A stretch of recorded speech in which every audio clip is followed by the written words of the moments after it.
Hey everyone, welcome back to another episode of You Haven't Seen That Podcast, or YHST for short. I'm Carlos. I'm Isaac. And this is the show where we cover movies on that growing list of films that has people asking us the question, You haven't seen that? Intermission edition. You may notice that my lovely wife is not here, but she's with us in spirits as she's having fun at Disneyland.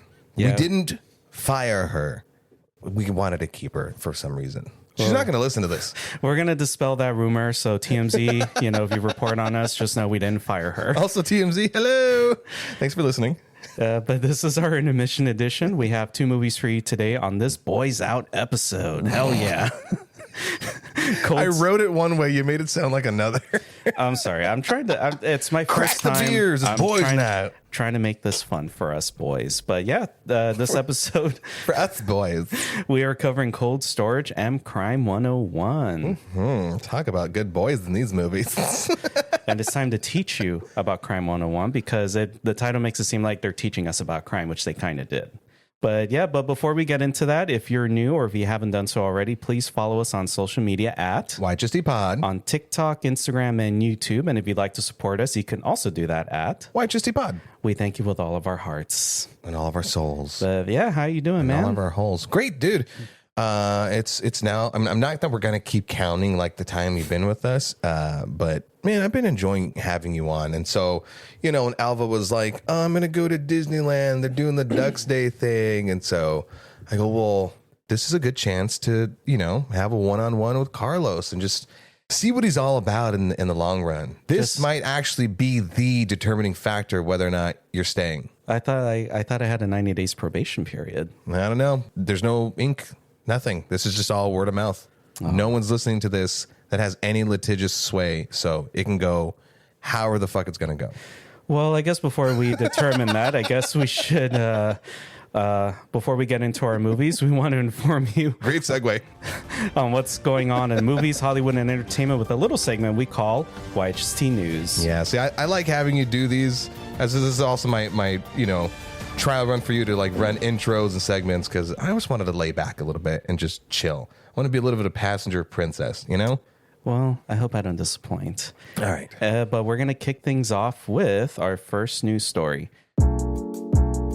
Mike Flanagan's Carrie miniseries is set to drop this October on Amazon Prime Video. Katie Sackhoff has hinted that it will have the classic Flaniverse vibes. It's a real word. Bill Hader is set to star, direct, and write the upcoming horror movie They Know, which will center on a divorced dad who grows suspicious that his ex-wife is secretly dating a mysterious man who is having a strange influence on their children. Don't you hate when that happens?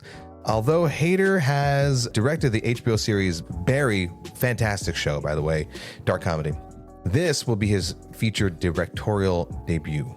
McKenna Grace is cast as Daphne in the upcoming Netflix live-action Scooby-Doo series, which is set to serve as an origin story for the Young Mystery Inc. gang. No word yet on the rest of the gang. Oh, the rest of the casting of the gang. It's so weird. They cast her. Not that there was any particular order to go, but yeah. I don't know. Well, who knows? Maybe she's leading this series. And more congratulations are in order. Congrats to the success on Sam Raimi's Send Help. It grossed over $72 million worldwide, projected at finishing at $100 million. Would you look at that? Leaving a good movie in theaters equals success. Not a bad formula, huh? And to think that when Sam Raimi went to Sony to pitch this movie, they wanted to drop it straight to streaming. What the fuck? Sony, man. You suck. The first trailer to Lee Cronin's The Mummy just dropped recently. The story will revolve around a family getting their missing daughter back after 8 long years. But what should have been a joyful reunion turns into a living nightmare. Dun, dun, dun. This trailer looks pretty creepy. It looks very creepy. It's doing something way different than what we're used to with the swashbuckling adventure apocalypse bringing mummy movies. Yeah. But you know what? Hopefully it doesn't disappoint like The Wolfman, but I'm all open for something different. Is low. Sonic the Hedgehog 4 just welcomed Kristen Bell to the cast as the iconic pink fan favorite, Amy Rose. Can I just say that's kind of I'm not a Sonic fan, but that's kind of such a normal name for these characters. I thought it'd have something cool like Knuckles, Shadow, Tails. You, Amy Rose. Benito Antonio Martinez Ocasio did that, right? Yeah. Better known as Bad Bunny, is set to star in his first lead role in the upcoming historical drama Puerto Rico, alongside Edward Norton, Javier Bardem, and Viggo Mortensen. It's so far been described as an epic Caribbean Western with a gripping narrative inspired by true events about Puerto Rico's origins, or as I like to call him, the misbehaving rabbit. So I'm sorry, it's just an ongoing joke with me. Consider yourself informed. Not bad, Carlos. Not bad. All right. And we're doing another every other? Yes, we are doing another segment of either or. So What'd I say? Every other? Every other. Close enough, man. You see why you let me take the charge on this? I feel so bad. Leave the segment to me, man. You have one segment on here and I called it every other. I'm such an asshole. Damn, man. You see what happens when Elva's gone? Having the light on does nothing for our mojo. It's just the placebo thing. Go ahead. I'm sorry. For this week's question of either or, I ask this to you, Isaac. Yeah. Will the Amazon Spider Noir series have critics and audience praise on par with the HBO Penguin series? I know it's kind of hard to say that because we've only had the one trailer so far, but do you feel like it could be maybe matching the same quality as far as like the show's story and things like that? Or not so much as like the tone, because Penguin has a very dark tone if you guys haven't seen it, but just more as far as like, do you think it'll get as much praise in general? I mean, I think it's apples and oranges. I think it's completely apples and oranges. I think that there's a big enough fan base for Nicolas Cage that people are going to want to watch it. I mean, I think that's why they even made it in the first place. I can't imagine anyone else voicing. And by the way, for those who aren't familiar, Nick Cage voiced Spider Noir in the Spider-Verse movies, the Sony animated films, which were amazing, and he's hilarious in it because it's Nick Cage, so there's that sort of I don't know, quirkiness to it, you know. And so I think they just were gambling on the success of it because this is still Sony. Yeah, this is still being produced by Sony. It's just streaming on Amazon. You know, I mean, the bar was also set really low with Sony with their non-Spider-Man villains or whatever the fuck you want to call it. Yeah. So it could really go anywhere. All I know is that I love Nick Cage. I think it's going to be a lot of fun. But other than it being fun, if it's not telling an engaging story and respecting the universe as the other Spider-Man, non-Spider-Man movies were from Sony, you know, Craven, was it? No, wait, Madam Web. Madam Web. See, nobody remembers. If they're going along that lines, then people are going to get mad. And so, no, it won't have that same fanfare. Because what was surprising about Penguin, which was the spin-off series off of the Matt Reeves, the Batman, was the Batman movies were already really good. You know, it wasn't about like, oh, Colin Farrell is Penguin. It's an amazing thing. It's like, no, it's just an amazing story. And where's it going to go? How can you... The Penguin was this really interesting show where in the realm of that Matt Reeves Batman verse, you're still able to lean in on like the crime aspect of it, you know, telling the story from the point of view of a villain and doing it really well, you know, and having engaging characters and stuff like that. So the bar is really high with that one, from already starting from a really good movie and then knocking the ball out of the park with the series. Apples and oranges. The Spider Noir series can go south so fast in less than half an episode. Yeah. So I guess to answer your question, no, I don't think it'll have the same fanfare. Okay. Yeah. Fair enough. And that does it for this week's segment of Either Or, brought to you by me. Did you have an opinion on it? I guess just quick thoughts. I mean, you pretty much hit the nail right on the head. These are two totally different characters from two different companies. I do have faith that Spider Noir will be good. They've been taking care of their Spider-Verse movies compared to their villain spin-off movies, which we shan't discuss too much of. No, I already got enough episodes and shit from that. But yeah, I have faith that, you know, they'll be more careful with this. I think it's cool they're doing something different with following this alternate Spider-Man, having alternate takes on these other villains.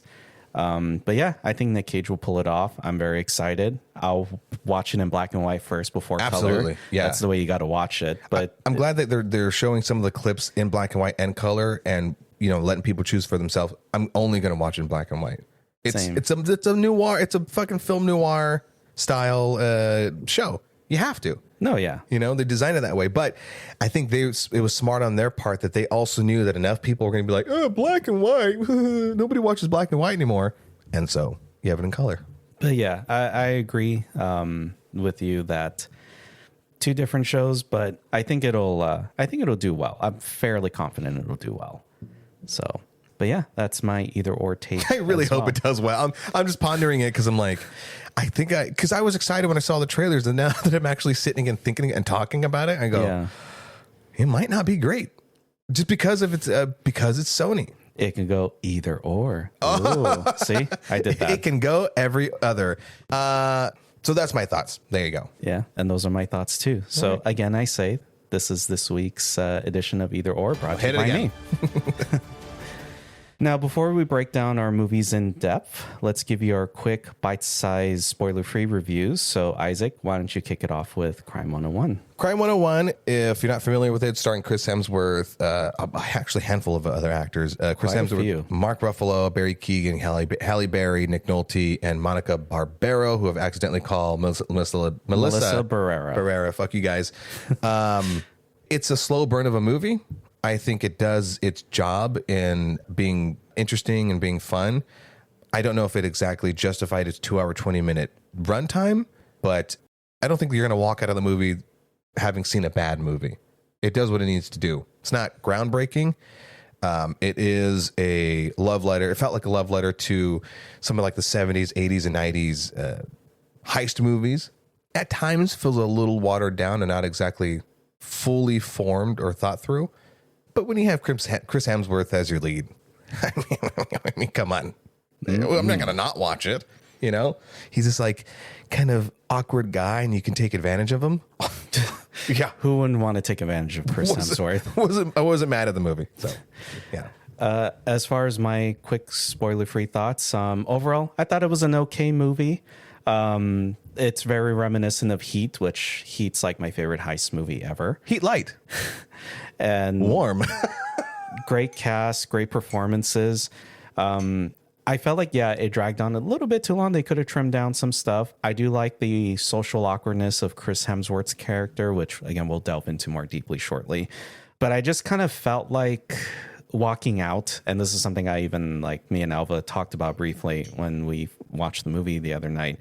Yeah, I don't know how I feel. Like, it wasn't like bad by any means. It's not a bad movie, but I just kind of was expecting a little bit more personally, like more of a bigger payoff. Not like a big, massive shootout. No, I said the same thing on the drive home. Not a big shootout, but just kind of for like the climax. I just was hoping a bit more.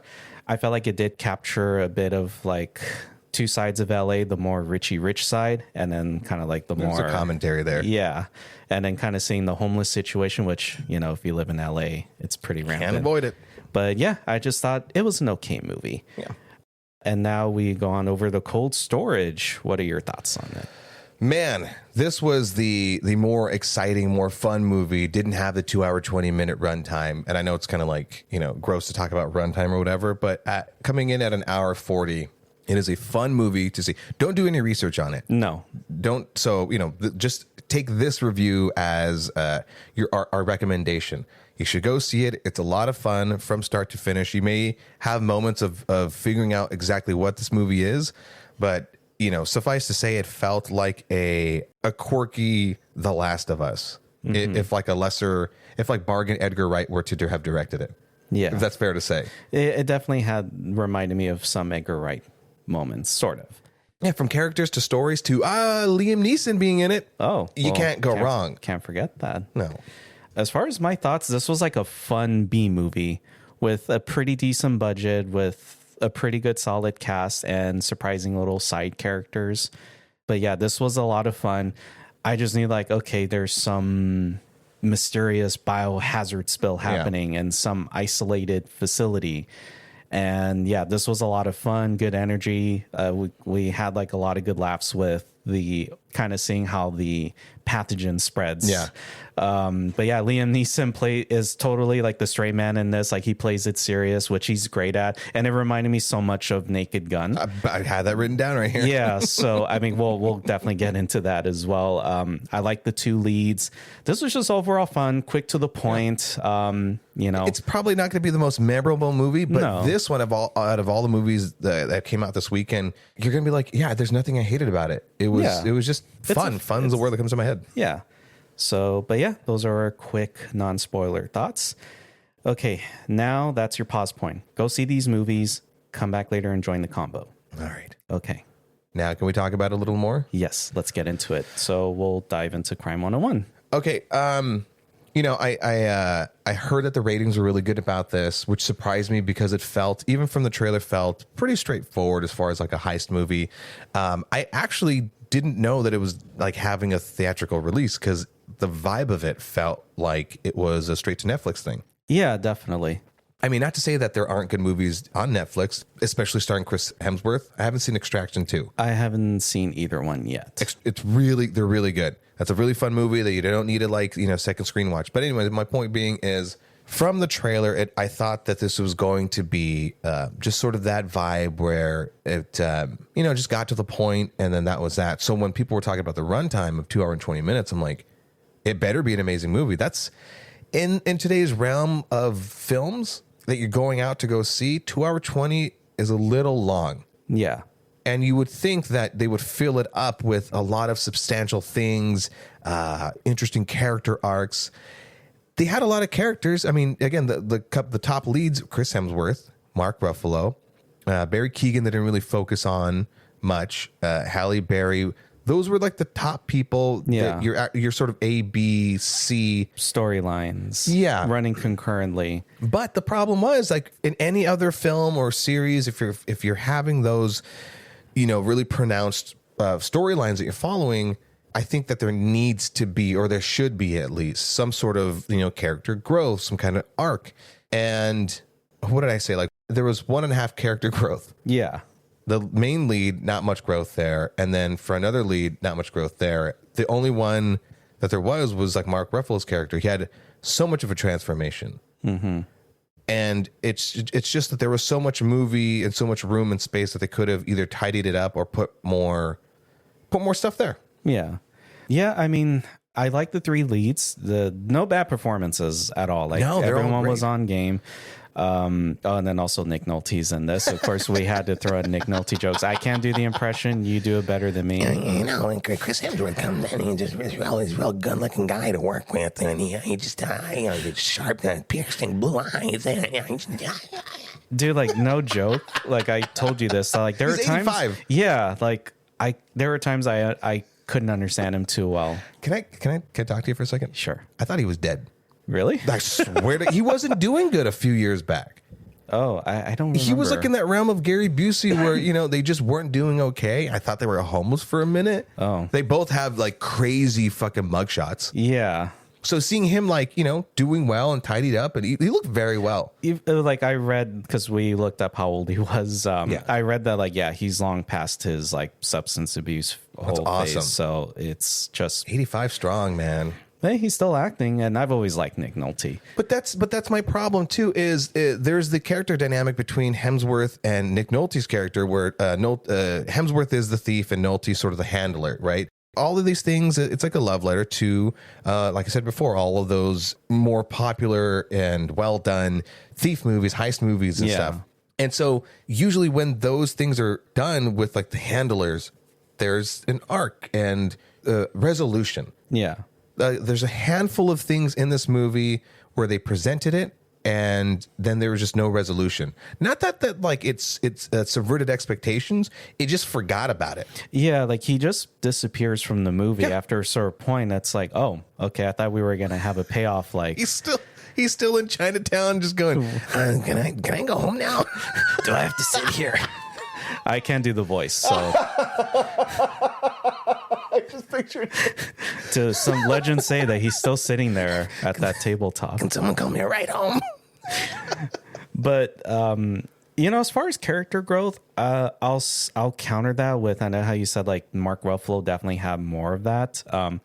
I felt there was also a bit of that with Halle Berry's character. Yeah. So she's like an insurance broker. Her storyline is that she's just trying to get like that big promotion. If you look at the tagline of this on this film, like the description, the synopsis, it says an insurance broker has to, you know, whatever, cross the other line in order to blah, blah, blah. That didn't happen for at least on... Not for a while. Not for a while, and only for about 15 minutes of the film. Yeah. Because where she decides to do something, you know, criminal. Then she just goes, no, just kidding, and then reverts back. Yeah, I'll say the growth part for her is like towards the end where she tells off her boss, Which is why I call it 1.5 yeah, growth. So, but yeah, I really like Chris Hemsworth character as Mike. God, he's a good looking guy. He's like very disciplined, has a very strong ethic. He tries to like use violence as a super last resort. He'll just kind of, it's more scare tactics. He's got a code. Yeah.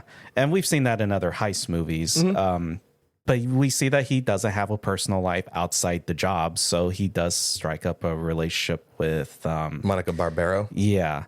But I kind of felt like that storyline didn't develop much. Exactly my point. But yeah, great performances. I also like Barry Keoghan as Ormond. I had to look up because I didn't get his character's name in the movie. Barry Keoghan, he's great. He's been in a lot of things. He's amazing. He's an amazing actor. If Matt Reeves does, go forward with making him the Joker, I think it's going to be a great choice. Yeah. That being said, Barry Keoghan has sort of been typecast, if you watch Saltburn, as like the sort of unhinged, wackadoo character. Except they didn't give him much dialogue in this film. And he was pretty much like a very obvious MacGuffin. You guys know what a MacGuffin is, right? Yeah. Like a device, a thing to make the story go along. And he just very obviously helped connect everyone's storylines into one spot. Like the movie started off really strong and like, oh, this is something different, something new. Yeah. And then it like gets lazy. And then once they introduced Barry Keoghan's character, it got really sloppy and lazy because at one point, he's trying to make a name for himself, so to speak. And he's like kind of mysterious and covert. And then he's just a fucking wackadoo.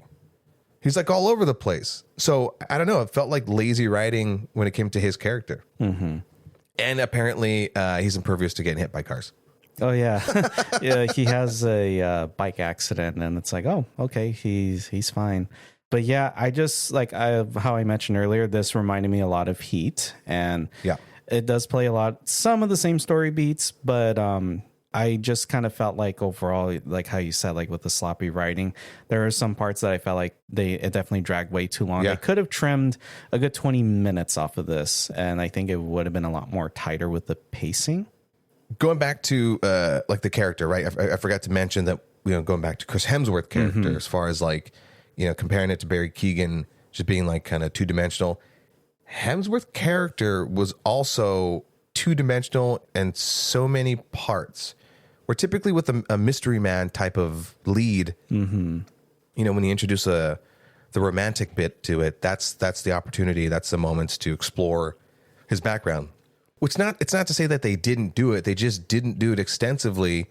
Where you're like, as an audience member, I'm still left with no answers. He's still a very quiet guy, and it, as adorable as he is, as this awkward antisocial guy or whatever, it became a little boring kind of fast, probably like towards like half of the movie, because I wanted that big moment where then he sort of is more comfortable with himself or whatever it may be. Yeah.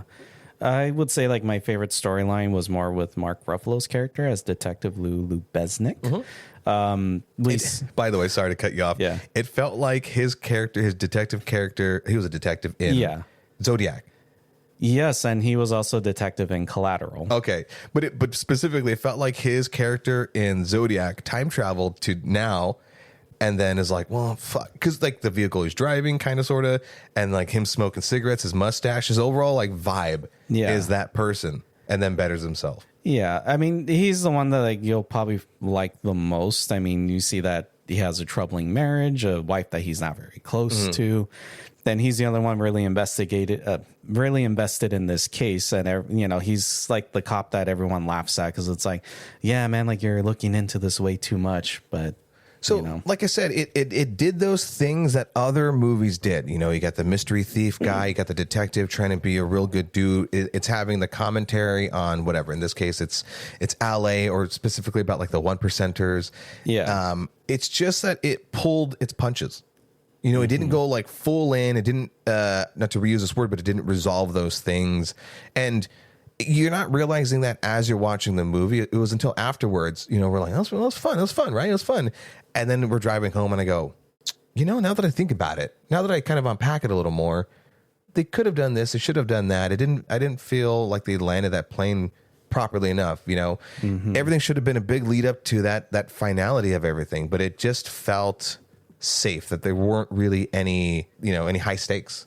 Yeah, like you put it best, that it just felt like it just played it way too safe. It just pulled its punches. Like, could have definitely gone more all in. And I hate to say this, I think this is a movie that you can actually wait for it to stream. Oh. I don't, again, just that I got a 2-hour, 20-minute runtime. I wanted so much more from it. And it had that potential. It was right there. But they just played it safe. And I feel like you could still enjoy it at home. Yeah, I just felt like overall, how I alluded in my bite-sized review, that not that I was expecting like a massive shootout at the end. It didn't have to do that. But that's the thing. I was kind of expecting more of what we saw in the beginning at the end. But it kind of does its own thing, which I was like, okay, I guess that's how we'll resolve things. Yeah, it felt like it was trying all these things like, well, what if we have this character and what if we do this and introduce that? And then they're like, well, shit, now we ran out of time. Yeah. Let's just land the plane now. Yeah. By the way, those the chase scenes were fun. And as I'm watching it, I'm like, dude, this totally feels like Steve McQueen's Bullet. Which they referenced that. Yeah. I was like, movie. okay, there it is. So, but yeah, I mean, overall, I mean, there isn't really too much to say about this. It's just kind of, it just played too safe as a crime thriller. Like I was hoping for more, especially hearing all the high positive reviews. I'm like, okay, exactly. Like I only saw the trailer a couple of times, so I'm like, okay, well maybe this will be like a smart kind of more intelligent crime thing. But it didn't. It just wasn't all that in the end. That opening sequence reminded me of Michael Fassbender in The Killer, the David Fincher movie. I know of it, but I haven't seen it. Very fun. It's very Fincher, sound design and everything like that. Again, this movie felt like a watered down version of all of those other things that it took inspiration from. If you guys want to see a better heist movie in LA, watch all the other movies we were mentioning. Heat, Killer, and even the Steve McQueen one. Yeah, there you go. Moving on to the more fun film that we had, Cold Storage. Yeah, this definitely, how I mentioned, this is like a B movie. It does have a B movie plot. It's got some recognizable actors. We've got Liam Neeson, Joe Keery, Georgina Campbell, Leslie Manville, and a little bit from Sosie Bacon, Kevin Bacon's daughter. The Bacon. I'm Kevin Bacon's daughter, and I take big dumps. If you guys know what that's from, DM me. Yeah, but with this movie, like also again watching the trailer, I was like, okay, this will be kind of maybe a bit silly, over the top, but this movie totally embraced what it was. It doesn't try to do anything smart or anything like that. Like this was just like a little fun horror comedy movie. I don't know if I would say horror. It's got some horror elements, but definitely leaning in on the comedy aspects. Well, it felt like those 80s zombie movies, because that's what this is. It's a zombie movie. Yeah. Where it's less on like the moody, creepy horror ambiance, but more of like, check out this gross stuff. You know? But yeah, this definitely had also like quite a few, I felt like maybe there were some Edgar Wright-isms with the way it told its story. But yeah, you have these two characters. You have Travis and Naomi that are just co-workers at this 24-hour storage facility that used to be an underground military secret black site, which I'm like, well, how did they, like, how much did they buy it for? Like what, like how much money does the storage company have to renovate it? But yeah, and then there's some pathogen that leaks out that they stumble into. And then Liam Neeson is like the military guy that's had experience with this mysterious pathogen, and he's out to like try to prevent it from spreading. So it's, you know, compared to like Crime 101, where I said it took inspiration, but it's a watered down version of it. Yeah. This took its inspirations from all of the other zombie things. And then, you know, namely The Last of Us, because they used, although they never said it, they used the cordyceps, the Ophiocordyceps. Yeah, it definitely was more. I feel like it took more from Last of Us. In fact, on this one, they went a little bit more one-to-one with the cordyceps. So if you've not seen The Last of Us, or if you're not familiar, if never watched Animal Planet, a cordyceps is a fungus that'll infect its host, and it will then sort of quote unquote zombify them. It won't reanimate them like it does in this movie. So this movie is a traditional zombie film, but It will infect them. It'll override their brain. It will make them go to the highest spot, and specifically with ants, it'll force them to clamp down on a branch or a leaf until the fungus then takes over them, so that it can then explode into a bunch of spores. Yeah. So this movie uses that, which I don't think The Last of Us had the balls to do, because they leaned into a direction of more like, crazy creature designs and stuff. But this movie hints at The Last of Us, if you're familiar with the Last of Us series or the game, when these characters in this movie run into the Rat King. Yeah. Which is like per its actual true thing. The Rat King is when a bunch of rats run around together and get their tails tangled up. And that was such a nod to them being inspired by The Last of Us, because there's a big creature called the Rat King. Yeah. But Liam Neeson plays it straight. I kind of wonder, like, did he do this before Naked Gun or after Naked Gun?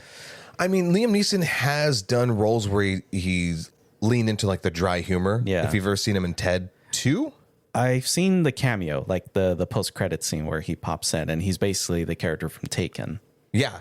Because like, I think after Liam Neeson did Taken, you're like, oh, if we just put Liam Neeson in these like ultra serious roles, it's great. And I think thanks to Seth MacFarlane in Ted and Ted 2, where they go, what if we had Liam Neeson kind of make a really dry joke or whatever, or in this comedy be just an ultra. Do you know the part I'm talking about? I mentioned it before on the pod, where he goes into the grocery store where Ted's working. Yeah. You seen that? I've seen the clip of it. Yeah. And so I think that is what allowed other directors and writers to go, what if we cast Liam Neeson, one, in other comedies, and two, in fucking Naked Gun. Yeah. Now, this isn't as like on the nose as Naked Gun was, but it didn't betray like Liam Neeson's character just being a really serious dude who's like gonna take care of business and acknowledges that he's old. That plays a part later, but that they didn't oversaturate the dry humor. They give him a few funny lines within his character, and I wanted so much more of Liam Neeson in this movie. I think there's like a good, maybe, I don't know, like 40, 60. I would say. Right? Yeah. And it's not because everyone else wasn't good. Like, I like how all the other characters were written and they were performed pretty well. Very unique characters. And that's what made it feel like an Edgar Wright film. But you got Liam Neeson. Yeah. I want more Liam Neeson.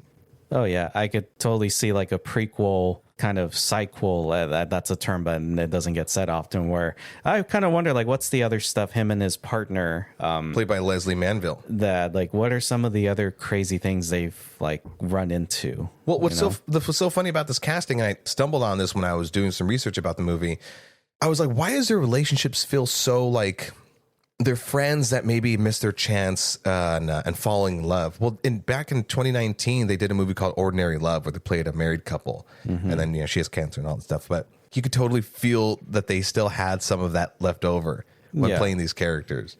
It's smart writing where you don't need anybody to like, kind of wink to camera and give this very obvious exposition or their backgrounds. It's just, instead of having like, biker number one or whatever, they go, yeah, this is so-and-so, so-and-so, and this is Dr. blah, blah, blah. And he's just like this kind of saucy kind of guy. I love that character. Every single character in this movie was very unique. And again, maybe it's not going to be memorable, but in the context, in the experience of the movie, you're having a chuckle.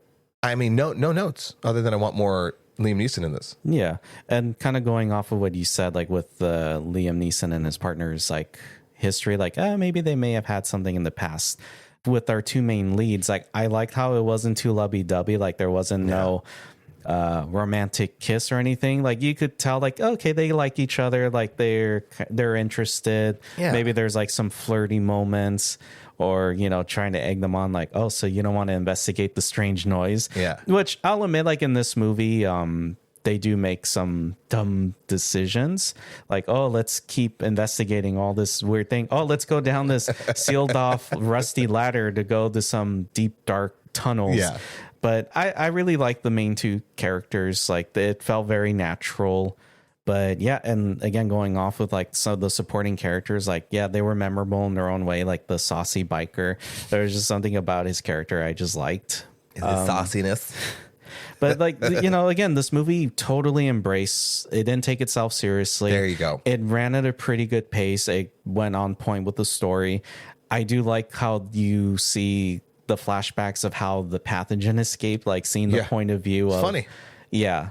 It knew that it was going to be quirky with like, there's not necessarily an opening credit, but there's like a sort of a title card or whatever where the space station, it crashes into said title card. And it's like, yeah, this shit's real. Like, Yeah. that's what the title card says. Like that kind of already told us like, okay, this is, I was like looking at you and Alva. I go, I don't know what this movie's about, by the way. I don't know what to expect. I don't know how silly it's going to be. I saw like 5 seconds of a trailer and I saw that it had Joe Keery. Yeah. Granted, he's not really been in anything where it's like, wow, he's amazing in this. Yeah. It did give Joe Keery, who played Steve in fucking Stranger Things, a little room to be like a more subdued character. You know, maybe not be like the pretty boy with great hair and stuff. But I don't think he has much range. What I mean to say is there is a part in the movie where Georgina's character, she goes, why do you talk like that? And he goes, talk like what? This is how my friends talk. I go, oh, he was supposed to put on more of like a hood, ghetto street sort of, slang or whatever. Because his character's name is what? Tea Cake? Yeah, he's done like some time for like stupid stuff. So, I don't think he has range in terms of like putting on accents or any kind of affect. But, I think it's nice for him to be in this type of movie. Yeah, and Georgina Campbell's great. I loved her in Barbarian. I think that's where most people will probably recognize. I know she's done like some other stuff. Oh. Yep. Sorry, I just choked on the tea bag. Think what you want. Also, she is not hard to fall in love with. She's so cute in her personality. Yeah. So I love how she's written, and I really love that some of these movies as of late don't feel like they need to have the romance portion of it, or that they need to, have it really heavy-handed. Twisters. Yeah. With Glenn Powell did that. Where it's like their motivation is not that they're falling in love with this person that they just fucking met. That doesn't happen in real life. Yeah, shared traumas, whatever. But it just they leaned away from like how the 80s and 90s movies used to be, and played a little bit more contemporary with that. Spoiler alert: they still end up together, but it's not. They're all not like all hot and heavy and shit like that. Yeah, I guess he ends up being the new dad for that kid, which that's falls in line. Yeah. But yeah, and it had some pretty funny dialogue. My favorite line, well, I don't want to give it away if you guys want to watch it, but when they see an infected person, they're like, oh shit, they got, I don't know if I want to say it. Oh, yeah, go ahead. So the biker characters see an infected person, and one of them goes, oh shit, he's got COVID. Oh, he's got COVID. We like totally lost it. Which I love the creature design, the zombie designs of this. Yeah. I mean, we've seen a handful of zombie shit. I mean, fuck, we covered the Bone Temple, 28 years later. And as cool as that was, like, this felt like something that was both new and old at the same time. Yeah. And gross. Like, it went for gross factor, and I love that. What's the fucking one zombie movie? It's like English. Dead Alive? Oh, Brain Dead. Is it? It's the one with Peter Jackson. He made and it's like a total gore fest, right? Yeah. Dead Alive. It's Dead Alive. Yeah, it felt similar to that, where there's a lot of gross parts in it, and because it's more quirky. You're not like oh, I'm scared, but you're just leaning on it being disgusting. Love it. So much fun. Like the makeup looked pretty good, and the way you just see them mutate before it gets to the stage where they have to spread the infection. So much fun. Yeah, this was a fun and well, Elva's not here with us, but thank you, Elva, because she's the one that actually pushed to get for us to watch this. So Elva, thank you. Yeah, and in case you guys aren't wondering, no, she's not a ghost. I forgot I had this button. In spirit, I could hear her going. Bah, bah, bah, bah, bah, bah, bah, bah. She hasn't done that in a while. No, thank God. But she's she's on the Ferris wheel, being like, "Fuck those guys!" Wee. Yeah, Cold Storage. Like, this was a fun movie. Go check it out if you can. It's not like a wide release movie, but this is like a fun. Oh no, no, I don't think so, because this was kind of, I don't know, because we had to watch this. Why are you misinforming our listeners? This is like a fun kind of like weekend watch with some of your friends, totally. Have a couple drinks, and you'll get some good laughs. Absolutely, dude. And with that, it is time to go to... Yeah, no trivia today, by the way. No trivia, by the way, since we're just running it just mono. Keeping our scores clean. But you know what? Let's put a number on this movie with YHST Gets Fresh. Ooh la la. Every other episode, we go back and forth, alternating with guesses with Rotten Tomato critics and audience score, as well as giving our own personal rating on the aforementioned movies. In this case, Cold Storage and Crime 101. From 0 to 100, 59 and below being rotten, 60 and above being fresh. It's my turn to guess. You're good. You're good. I'm getting it. You didn't even practice. No. He practiced a little bit. Well, a little bit, but hey, you got to dive into this. All right, Carlos, I'm going to have you guess. We'll start with Crime 101. What is your personal rating of this movie? I will give this a little generous rating, 74%. Okay. Same. I was giving it a 75. Yeah. Because that 1 point, Chris Hemsworth. Oh, yeah. But critic and audience? Critics, since I heard they were giving this a high rating, but I didn't look up the score. I feel like they'll give this a 90. Audience, maybe an 85. Audience spot on. Okay. 85. So ding, ding, ding. Okay. I'll add to them post. And the critics gave it an 88. Oh, okay. So not too far off. I feel that's very generous, though. Yeah. For this being an okay movie. I feel like your and I's rating of 75 is what it should have leaned on. Again, not bad. Who did they pay? All right, moving on to Cold Storage. Cold Storage, I'm giving this an 86. Audience, I feel like they'll give it the same score, 86. Critics, an 80%. Close, very close. Me personally, I gave this an 80% just because there's, it's not memorable, but it's like everything we just fucking said, duh.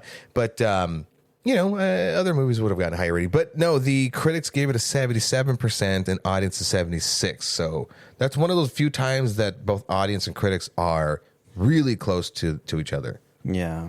But again, still floating around what like we kind of felt about it, which is I think for like a non-franchised one-off movie. Yeah. Which, by the way, I forgot to mention. Hold on, let's go ahead and close that out. There you go. I just do fresh. I forgot to mention that this was written by David Koepp. Oh yes, who wrote Jurassic Park, the OG, and also wrote Jurassic World Rebirth. So I still hate him for that. And yeah, so it was a little bit of a middle ground. I mean, like that motherfucker wrote a lot of good movies from like the Sam Raimi Spider-Mans. Yeah, like you mentioned Jurassic Park. Do yourself. I'm not going to list them all, but do yourself a favor, listeners. Look up David Koepp, last name spelled Koepp. And you're going to be impressed by all of the things that he wrote. So something like this just feels like a very fun thing. Is it adapted from his book, Cold Storage? I don't think so. I don't know. Let people do the research. But anyways, I just wanted to know. I forgot to note that it was written by David Koepp. So there you have it. There it is. Well, and that brings it to an end on our very close and intimate. So smooth. Smooth, Carlos. So smooth.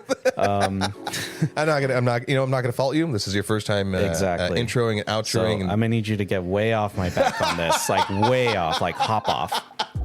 Carlos, you did really good, man. I appreciate it. So I guess I'll be staying on longer with you guys. Yeah, and I'll have you when we do these boys' night out. You run them. But, like for any of you listening, if you really want to hear more of this banter, whether it's just one-on-one or the three of us, please follow us on social media at YHST Pod on TikTok, Instagram, and YouTube. And if you'd like to support us, you can also do that at YHST Pod. And in the meantime, let us know what movies are on your growing list of films that has people asking you the question. You haven't seen that? All right, laters. Do you want to keep your catchphrase laters? Hey, I gotta have a catchphrase, all right? Elva's got hers, you've got yours. I have a set of skills to kill zombies. Okay, bye. Elva, we love you. In spirit. I should have a button. Spirit. I'll add it in post here. It's like she's with us. Bye. Bye.